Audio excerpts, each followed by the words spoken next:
Welcome to our channel. Today we how to restore XML sitemap for custom CMS build step by step clearly. Ensure you have access to your custom CMS environment. Begin by logging into your CMS admin panel. Navigate to the settings section. Look for options related to SEO or site structure. Identify the sitemap settings within the SEO options. If there is an existing sitemap option, choose to restore it. If no such option exists, you will need to create a new sitemap manually. Use an XML sitemap generator tool if available. Input your website URL and any additional parameters required. Generate the sitemap and download the XML file. Upload the XML file to the root directory of your website. Once uploaded, confirm the file is accessible by visiting yourwebsite.com/sitemap.xml. If needed, update your CMS to recognize the new sitemap. You may need to specify the sitemap's location in the SEO settings. After saving the changes, test the sitemap to ensure it is functioning properly.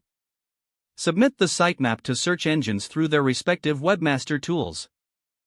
Monitor your website's indexing status for any issues. Perform regular checks to ensure the sitemap remains updated with new content. If the page does not load, refresh the browser or try again in a private or incognito window. Make sure you are using the correct email address, then retype it carefully to avoid small typos. If your password is not accepted, use the reset option and create a new strong password you can remember. Check your spam folder for verification or security emails, then complete any requested confirmation steps. Enable two-factor authentication if available to improve account security and reduce unauthorized access risk. After signing in, review your profile details so your contact information and settings are accurate and current. If you see an error message, note it down and try again after restarting your device and internet connection. Log out when you finish, especially on shared devices, to keep your account and payment information secure. If the page does not load, refresh the browser or try again in a private or incognito window. Make sure you are using the correct email address, then retype it carefully to avoid small typos.